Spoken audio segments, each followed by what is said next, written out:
এবং এই ভগবান দ্বারা সৃষ্ট যা সকল কিছু রয়েছে তা সবই হচ্ছে প্রকৃতি।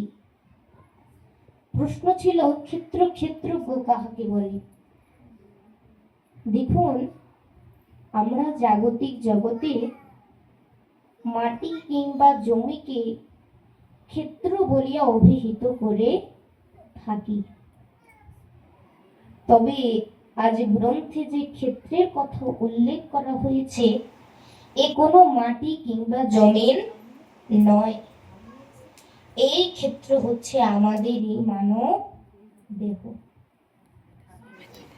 তবে দেখুন, আমাদের জাগতিক জগতের ক্ষেত্রের সঙ্গে এই ক্ষেত্রেরও কিছু মিল রয়েছে। জাগতিক জগতে দেখবেন একই জমিতে একই ফসল যদি বারবার চাষ করা হয় কিংবা যদি ওই জমিতে ক্ষতিকারক কীটনাশক ব্যবহার করা হয় কিংবা ময়লা আবর্জনাই যদি ওই জমিতে ফেলা হয়, তবে দেখবেন যে ওই জমির উর্বরতার শক্তি দিনকে দিন হ্রাস পেয়ে যাচ্ছে। তখন ওই জমিতে ঔষধ ব্যবহার করে পুনরায় ওই উর্বরতার শক্তিকে ফিরিয়ে আনা হয়। ঠিক তেমনি আমাদের এই মানব দেহ, এই ক্ষেত্র, এই যে জাগতিক জগতে হয়তো আপনারা পরম দয়াল ভাগবত বৈষ্ণব, তবে এই যে অধম রয়েছি, কত পাপ কার্য করছি, আমাদের অনেকের খাদ্যের বিচার নেই, এই 10 ইন্দ্রিয় সংযত নয়, কত না পাপ কার্য করছি। ইতি তো এই দেহেরও উর্বরতা শক্তি দিন দিন হ্রাস পেয়ে যাচ্ছে। তবে জাগতিক জগতে যদি আমি সার ঔষধ ব্যবহার করে থাকি, তবে এই দেহের জন্য আমি কি ঔষধ ব্যবহার করব? এই দেহের উর্বরতা শক্তি ফিরিয়ে আনারও একটি ঔষধ আছে, এবং এই ঔষধটি হচ্ছে কৃষ্ণ নাম সংকীর্তন। দেখুন, এই নাম মধুর হইতে সুমধুর। আমি যদি ভগবানের নাম গুণগান করি, তবে দেখতে দেখতে আমার এই দেহ সংযত হইতে আরম্ভ করিবে। আমরা অনেকে চিন্তা করি আগে নিজের কার্যগুলোকে পরিবর্তন করব, সুকর্ম করব, তারপরে ধর্মকর্ম করা শুরু করব। কুকার্য করে ধর্মকর্ম আমি করব না। তবে দেখুন, এই নাম যদি, এই ভগবানের পরম মধুমাখা এই নাম যদি আমি না করি, তবে তো ওই কুকার্যগুলোকে আমি এত সহজে ছেড়ে ফেলতে পারবো না। কারণ আমার বাবাজি বলেছিলেন, তিনি একবার এক ভক্তকে প্রশ্ন করেছেন, এই বেটা তুই কি গীতা পাঠ করিস? তখন ওই ভক্ত বলছে, আগে করতাম, এখন আর করি না। এখন বাবাজি বলছে, আহারে, এ কি আশ্চর্যের বিষয়! মানুষ আগে ধর্মকর্ম বুঝতো না, কিন্তু এখন বোঝা শুরু করেছে, তাই এখন ধর্মকর্ম করছে। কিন্তু তুই তো দেখি উল্টো, মানে আগে ধর্মকর্ম করতি, আগে গীতা পাঠ করতি, কিন্তু এখন আর করিস না। তবে এই পরিবর্তনের কারণ কি? তখন ওই ভক্ত বলছে, আগে আমি একদিন গীতা পাঠ করছিলাম, তখন এক সাধু এসে আমাকে বলে যে বেটা, সাধু হইতে পারিস নাই, তাই তুই গীতা পাঠ করতে পারবি না, নাইলে বেটা তোর নরকে যেতে হবে। বলছে, আগে আমার মতো সৎ হইয়াল, সাধু হইয়াল, তারপরে তুই গীতা পাঠ করবি। এখন ওই ভক্ত বলছে, আগে বাবাজি, ওই সাধুর কথায় আমি এখন আর গীতা পাঠ করি না, আগে ওনার মতো সাধু হওয়ার চেষ্টায় আছি। তখন আমার বাবাজি বলছে, ধর, তুই কঠিন ব্যাধিতে আক্রান্ত হইলি, তোর জ্বর হইল, এখন ডাক্তার তোকে ঔষধ দিয়েছে যে এই ঔষধগুলো খেলে তুই সুস্থ হয়ে যাবি। এখন ওই সাধুর মতো একজন পণ্ডিত আইসা যদি তোকে বলে যে সাবধান, আগে কিন্তু সুস্থ হইবা, তারপরে তুমি ঔষধ খাইবা, সুস্থ হওয়ার আগে কিন্তু তুমি ঔষধ খাইতে পারবা না, নাইলে কিন্তু তোমার মরণ। এখন বাবাজি বলছে তবে তুই কি করবি? ওই পণ্ডিতের কথায় সুস্থ হয়ে ঔষধ খাবি নাকি ঔষধ খাইয়া সুস্থ হবি? তখন ওই ভক্ত বলছে আগে বাবাজি, আমি যদি ওই ঔষধটা না খাই তাহলে তো আমার এই ব্যাধি এত সহজে সারবে না, আমি তো সুস্থ হতে পারবো না। তখন বাবাজি বলছে ঠিক দেখ, তুইও যে সাধু হবার চেষ্টা করছিস, তুই যদি ওই ভগবানের মধুমাখা নাম না নিস, যদি গীতা পাঠ তুই না করিস, তবে তো তুইও সাধু হইতে পারবি না। হইতে পারবি তবে হওয়া বড়ই কঠিন। জয় নিতাই গৌর হরি বল। তুমি এখন ব্যাধিতে আক্রান্ত হয়ে আছো, এখন তুমি যদি চিন্তা করো এই ব্যাধি থেকে আমি না সেরে উঠলে ঔষধ খাবো না, তবে তো সে চিন্তা ভুল চিন্তা। যদি ওই ঔষধ আমি সেবা করি তবেই আমি সুস্থ হব, নচেত কিন্তু সুস্থ হওয়াটা বড়ই কঠিন। জয় নিতাই গৌর হরি বল। শ্রদ্ধেয় সুধী মহান ভাগবত বৈষ্ণব, তবে তারা কি এই পরম দয়ালের আশীর্বাদ কি পাবে না? ওই পরম দয়ালের কৃপা কি তারা লাভ করতে পারবে না? জয় নিতাই গৌর হরি বল। একদিন নারদ মুনি নারায়ণকে গিয়ে প্রশ্ন করছে, নারায়ণ, কোন ভক্ত কি এমন দিয়ে ডাকলে তুমি সেই ভক্তের ডাকে সাড়া দিবে? তখন নারায়ণ বলছে, দেখো নারদ, কোন ভক্ত যদি তার হস্তে একটু পুষ্প নিয়ে আমায় ডাকে, তবে আমি সেই ভক্তের ডাকে সাড়া দিই।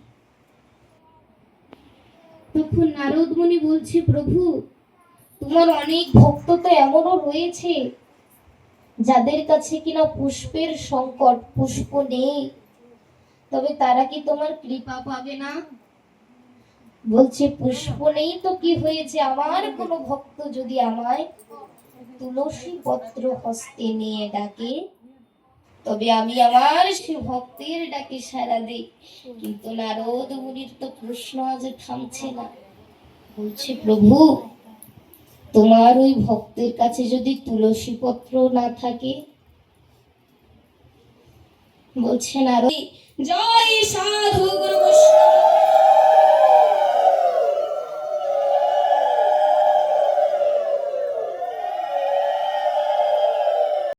জয় নিতাই গৌর হরি বল। তবে আজ দেখুন, আমি যদি দুপুরটা বাড়ি বর্ষণ করেও ভগবানকে ডাকি, তবেও আমার ভগবান আমায় আশ্বাস দিয়েছে যে তিনি আমার ডাকে সাড়া দিবেন। তার উপরে দেখুন, আমরা যারা রয়েছি মানব জীব, এও আমাদের সৌভাগ্যের ফল। দেখুন, এ বড় আমাদের সৌভাগ্য, কারণ অনেক জীব রয়েছে যারা কিনা তাদের জিহ্বা দিয়ে তালুতে বাড়ি দিলে সুস্পষ্টভাবে ভগবানের ওই নামটুকু ডাকতে পারে না। কিন্তু আমরা মানব জীব, সার্থক জীব, যারা কিনা এই জিহ্বা দিয়ে তালুতে বাড়ি দিলে সুস্পষ্টভাবে ওই ভগবানকে আমরা ডাকতে পারি। আমরা সুবর্ণ সুযোগ পেয়েছি, কিন্তু সুযোগ পেয়েও এই সুযোগ আমরা অনেকে হাতছাড়া করে ফেলছি, সুযোগের সৎ ব্যবহার আমরা করছি না। এই পৃথিবীর ভব সংসারের মায়ায় আমরা আবদ্ধ হয়ে আছি। দেখুন, এ কোনো দেহ নয়, এ হচ্ছে এক তরি, আর এ কোনো পৃথিবী নয়, এ হচ্ছে ভবের সাগর। এই ভবের সাগরে আমি আমার তরি নিয়ে আছি, সাথে আছে আমার 10টি বৈঠা, 10টি ইন্দ্রিয়, চক্ষু, কর্ণ, নাসিকা, জিহ্বা, ত্বক, হস্ত, পদ, মুখ, উপস্থ, বায়ু। এই 10টি বৈঠার সঠিক নিয়ন্ত্রণ যদি আমি রাখতে পারি, এই 10 ইন্দ্রিয়কে যদি আমি সংযত রাখতে পারি, তবে এই বৈঠাগুলির জন্যই আমি সঠিকভাবে আমার এই তরি নিয়ে এই ভবের সাগরে কিন্তু ভেসে থাকতে পারবো। যদি এই 10টি বৈঠার নিয়ন্ত্রণ আমি হারিয়ে ফেলি, তবে এই 10টি বৈঠার কারণেই মাঝপথে আমার এই তরি ডুবে যাবে। জয় নিতাই গৌর হরি বল। শ্রদ্ধেয় সুধী মহান ভাগবত বৈষ্ণবগণ, আর এই যে সুবর্ণ সুযোগ, এই যে সাধনার মানব জনম, এ তো আমরা এত সহজে কেহই পাইনি। হয়তো অনেকে পুণ্যের ফলে মানব জন্ম পেয়েছে, তবে অধম যারা রয়েছি আমরা 84 লক্ষ নরক জনি ভ্রমণ করে এই সাধনার মানব জন্ম পেয়েছি। এত সাধনা করে পেয়েছি, তবুও যদি এই হরিকে আমরা না ডাকি, তবে আর কবে ডাকবো? সময় তো আমাদের একটু একটু করে শেষই হয়ে যাচ্ছে। তবে এই দু নয়নের দুফোঁটা বাড়ি বর্ষণ করে যদি প্রাণ গোবিন্দকে ডাকি, প্রেম ভক্তি সহকারে যদি আমার প্রাণ গোবিন্দকে আমি ডাকি, তবে আমার ভগবানই আমায় বলেছে যে করে আমার আশ আমি করি তার সর্বনাশ। আমি তাকে একটু পরীক্ষা করে থাকি। দেখুন, যে ভগবানের ভক্ত হবে, ভগবান তাকে একটু পরীক্ষাও করবে। এমন তো নয় ভগবান আমায় সুখে রেখেছে, আমি বেশি বেশি করে ভগবানকে ডাকছি, কিন্তু ভগবান আমাকে দুঃখ দিয়েছে, আমি ভগবানকে আর ডাকছি না। এমন হলে তো ভগবানের করুণা লাভ করা যায় না। ভগবান আমায় সুখ দিক কিংবা দুঃখ দিক, তবুও যদি আমি ওই ভগবানকে ডাকা যদি আমি এই বাদ যদি আমি না দিই, তবে ভগবান হয় সেই ভক্তের দাসেরও অনুদাস। ভগবান বলেছেন যে করে আমার আশ আমি করি তার সর্বনাশ, কিন্তু তবুও যে ভক্ত ছাড়ে না আমার পাশ, আমি হই তার দাসেরও অনুদাস। জয় সাধু গুরু বৈষ্ণব।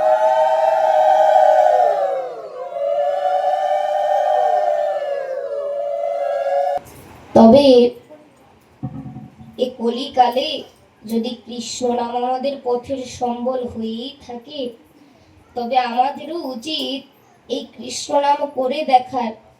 এ জিনিস এমন মধুময়, না করলে বোঝা যায় না। আর একবার করলে এ নাম বলতেই, অর্থাৎ এমনই হয়, এই নাম যদি আমি একবার করি তবে বারবার করতে ইচ্ছা হয়। কৃষ্ণ কৃষ্ণ বল ময়না, রাধা রাধা বল। কৃষ্ণ কৃষ্ণ বল ময়না, রাধা রাধা বল। এই কলির যুগে কৃষ্ণ নাম পথেরই সম্বল। কৃষ্ণ কৃষ্ণ বল ময়না, রাধা রাধা বল।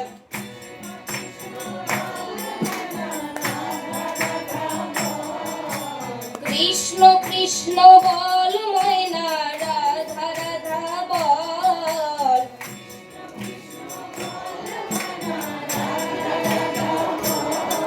এই কলির যুগে কৃষ্ণ নাম পথের সম্বল।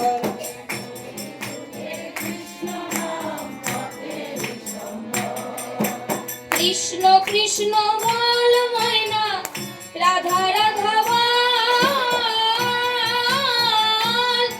এই কলির যুগে কৃষ্ণ নাম পথেরই সম্বল। কলির যুগে কৃষ্ণ নাম পথেরই সম্বল। কৃষ্ণ কৃষ্ণ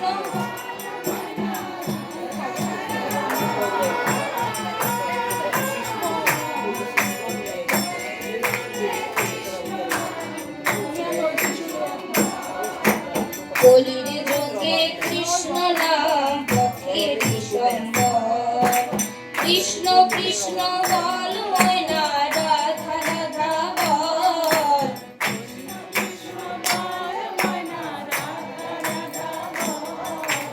কলির যুগে কৃষ্ণ নাম পথের সম্বল।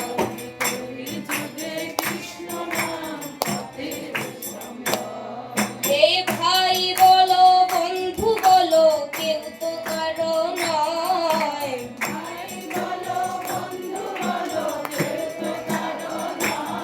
হে ভাই বলো বন্ধু বলো কেউ তো কারো নয়।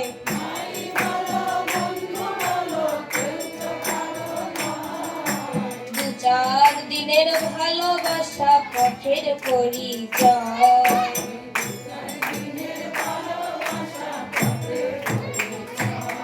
দেখুন, এমন সুযোগ তো ভবিষ্যতে নাও আসতে পারে। যেহেতু এই মধুময় নাম করার এই সুবর্ণ সুযোগ পেয়েছি, তবে এই অধমের মনে হয় না যে এই সুযোগ হাতছাড়া করা উচিত হবে। তাই উচিত আমরা সকলে মিলে এই কৃষ্ণ নাম করি। তবে আজ এই আলোচনায় প্রেম ও ভক্তি আরো শতগুণ বৃদ্ধি পাবে। কৃষ্ণ কৃষ্ণ বল ময়না রাধা রাধা বল। এই কলির যুগে কৃষ্ণ নাম পথেরই সম্বল। কলির যুগে কৃষ্ণ নাম পথেরই সম্বল। কৃষ্ণ কৃষ্ণ আমরা একটু বাহু তুলি। এই কলির যুগে কৃষ্ণ নাম পথেরই সম্বল। কলির যুগে কৃষ্ণ নাম পথেরই সম্বল। কৃষ্ণ কৃষ্ণ বল ময়না রাধা রাধা বল।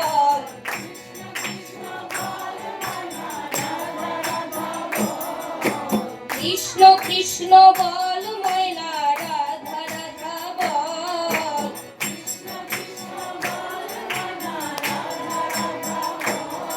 এই কলির যুগে কৃষ্ণ নাম পথেরই সম্বল।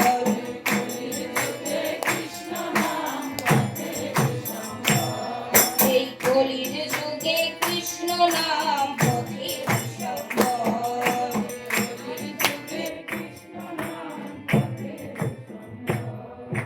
কৃষ্ণ কৃষ্ণ বল ময়না রাধা রাধা বল। কৃষ্ণ কৃষ্ণ বল ময়না রাধা রাধা বল। কলির যুগে কৃষ্ণ নাম পথেরই সম্বল। এই কলির যুগে কৃষ্ণ নাম পথেরই সম্বল। কলির যুগে কৃষ্ণ নাম পথেরই সম্বল। জয় রাধা কৃষ্ণ।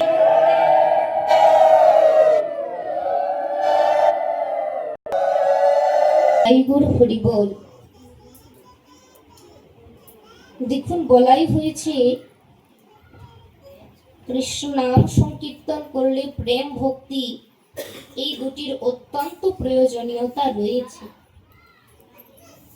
কারণ দেখুন, আমি যদি ভগবানকে পাওয়ার আশায় মনে প্রেম ভক্তি না নিয়ে আমি যদি ভগবানকে ডাকতেই থাকি তবে কিন্তু আমার ভগবান ওই ডাকে আমায় সাড়া দেবে না। কিন্তু প্রেম ভক্তি সহকারে যদি ভগবানকে আমি একবার অন্তত ডাকি তবে ভগবান আমার সে ডাকে সাড়া দেবে। এর কারণ দেখুন,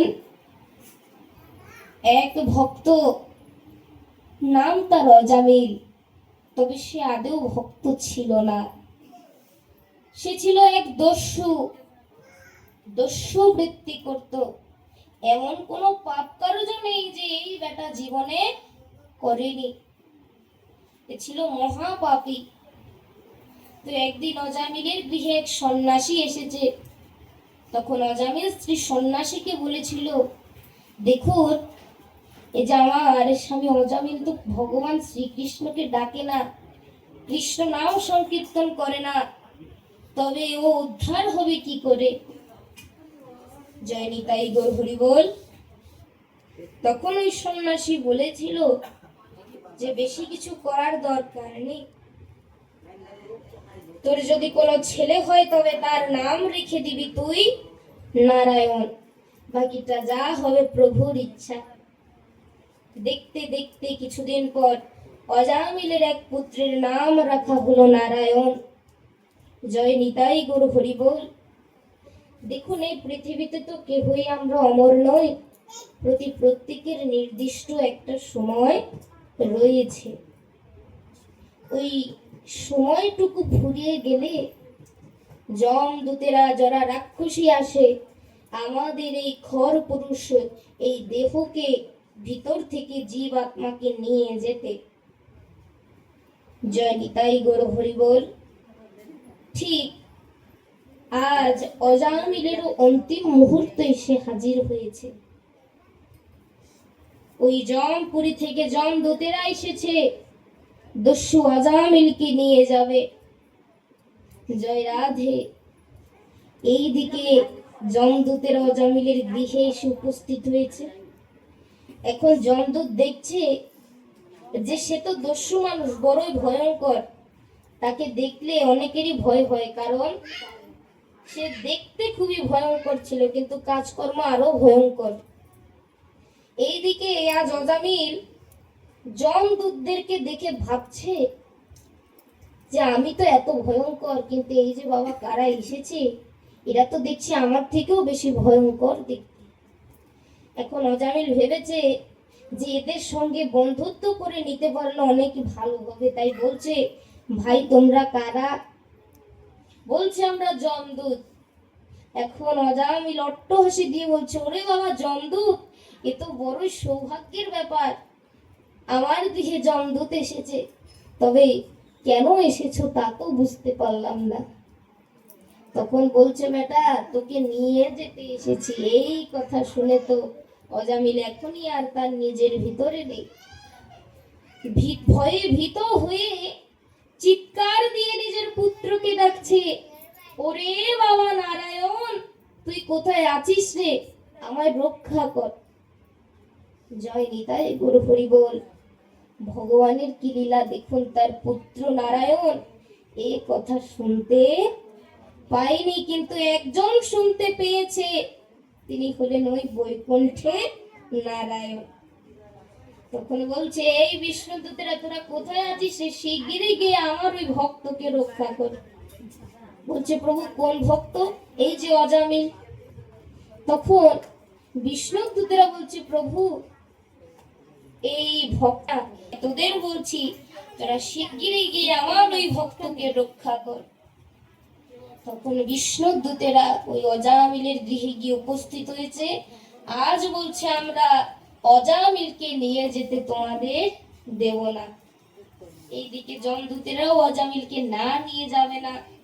এখন দুই পক্ষের মধ্যে ভীষণ দ্বন্দ্ব হইবার পর এক পর্যায়ে ওই বিষ্ণুদূতদের তাড়নায় যমদূতেরা টিকতে না পেরে তারা পুনরায় যমপুরীতে ফিরে গেল। দস্যু অজামিল রক্ষা পেয়ে গেল। এইদিকে অজামিলের সব কিছুই দেখছে, বলছে ভাই তোমরা কারা, আমায় কেনই বা তোমরা বাঁচিয়েছ?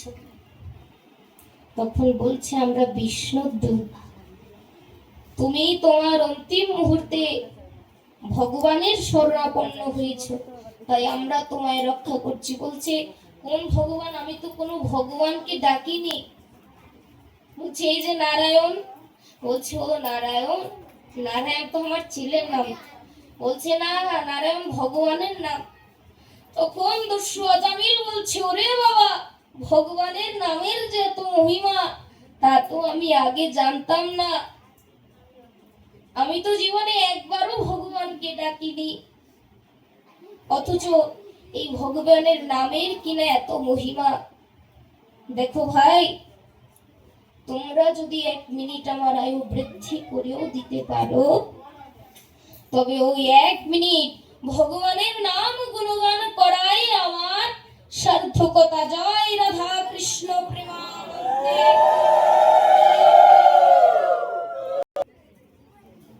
জয় নিতাই গৌর হরি বল। তখন ভগবান নারায়ণের কৃপায় দস্যু অজামিলের আয়ু বৃদ্ধি করে দেওয়া হলো। ওই দস্যু অজামিল আর দস্যু রইল না। এখন সে হয়েছে ভক্ত অজামিল। সে তার বাকিটা জীবন ওই ভগবানের নামের নাম গুণগান হয়ে গেল। জয় রাধে। এই দিকে জমপুরীতে যমদূতেরা গিয়ে বলছে, যমরাজ, একে দেখছি আপনার তো দিন শেষ হয়ে গিয়েছে। এই সিংহাসনে বসে না থেকে মাথার মুকুট এখানে রেখে আপনার গৃহে গিয়ে আপনি ঘুমিয়ে পড়ুন, কারণ আপনাকে এখন আর কেউ মানে না। তখন বলছে, দেখো ঘটনা কি হয়েছে তা আগে খুলে বলো। তখন ওই যমদূতেরা সকল ঘটনা খুলে বলল। তখন যমরাজও বলল, দেখো তোমাদেরকে তো একটা কথা বলতে আমার ভুল হয়ে গিয়েছে, আমি তোমাদেরকে বলতে পারিনি। দেখো, যেখানে কৃষ্ণ নাম সংকীর্তন হয়, যেখানে ভগবানের নাম গুণগান হয়, সেখানে তোমাদের যাইবার কোনো অধিকার নেই। এমনকি যেখানে নাম হয় এবং ওই নামের শব্দ যে পর্যন্ত যায়, ওই সীমানার মধ্যে তোমরা তো বড় দূরেরই কথা, আমার নিজেরও যাইবার কোনো অনুমতি নাই। জয় রাধা কৃষ্ণ প্রেম।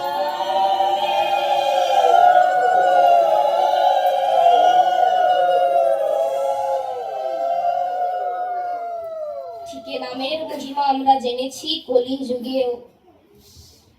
তাও দস্যু জগাই মধাই যখন তারা কৃষ্ণ নামের স্বাদ পেয়েছিল, নিজেরা তো কৃষ্ণ নাম করেছিল, তার পাশাপাশি নদিয়া নবদ্বীপের ঘরে ঘরে গিয়ে তারা নাম প্রেম বিলাইছিল। দেখো তোমরা আমার ভাই, জীবনে অনেক সময় আমরা নষ্ট করেছি, তোমরা এই সময় নষ্ট করো না।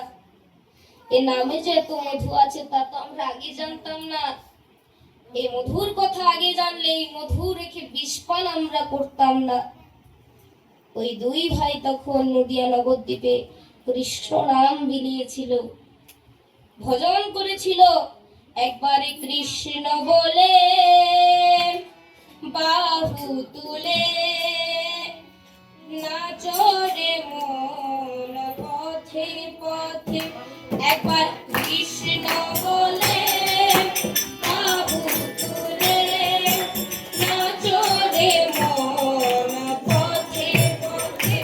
একবার কৃষ্ণ বলে,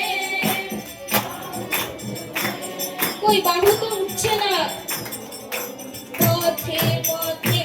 একবার কৃষ্ণ বলে বাহু তুলে। ওই আমরা তো প্রত্যেকে বাহু তুলে কৃষ্ণ নাম তো করছি না। বাহু তুলে নাচরে মন পথে পথে।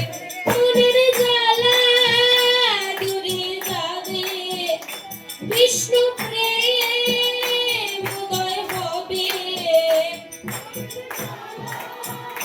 দূরে যাবে কৃষ্ণ প্রেম উদয় হবে।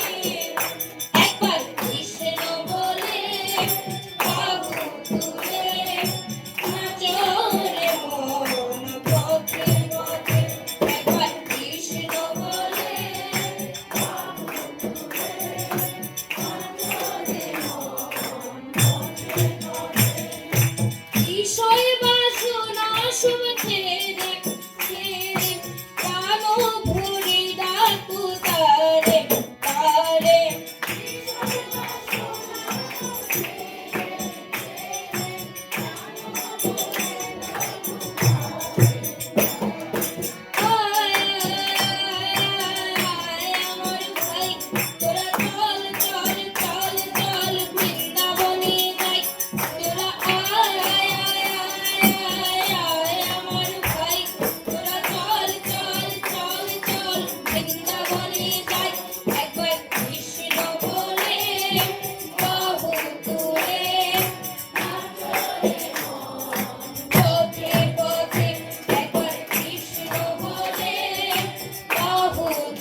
নয়নে হেরো সদাই কৃষ্ণ কৃষ্ণ, মুখেতে বলো সদাই কৃষ্ণ হরে কৃষ্ণ।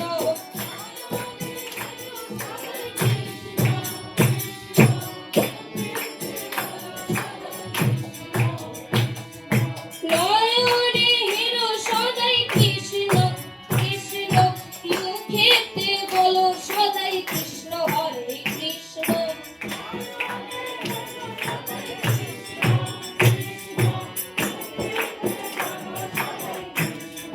কৃষ্ণ তোরা আয় আয় আয় আমার ভাই, তোরা চল চল চল চল বৃন্দাবনে যাই।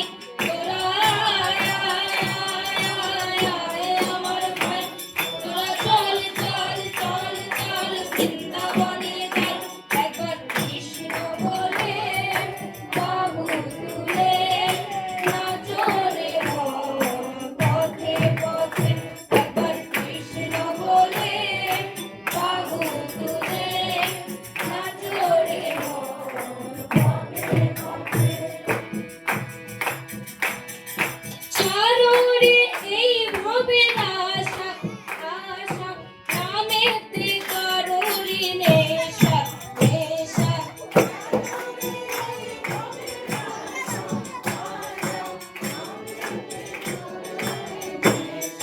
নেশা তোরা আয় আয় আয় আয় আয় আমার ভাই, তোরা চল চল চল চল বৃন্দাবনে যাই।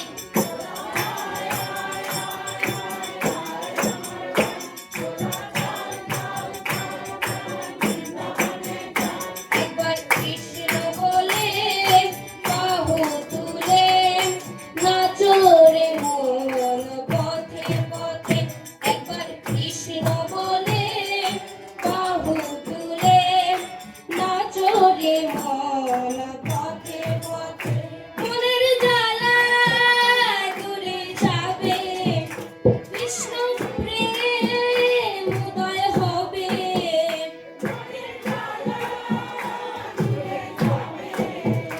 কৃষ্ণ প্রেম উদয় হবে, মনের জ্বালা দূরে যাবে। কৃষ্ণ প্রেম উদয় হবে, মনের জ্বালা দূরে যাবে। কৃষ্ণ প্রেম উদয় হবে। একবার কৃষ্ণ বলে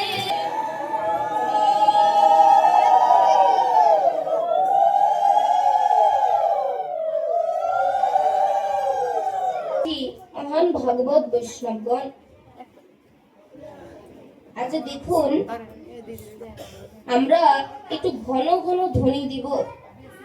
কারণ বাবাজি বলতেন যে ধ্বনি দিলে ধনী হওয়া যায়, তবে উচিত আমাদের ঘন ঘন ধ্বনি দেওয়া। তবে দেখুন, এই যে আমরা ধ্বনি দিয়ে থাকি,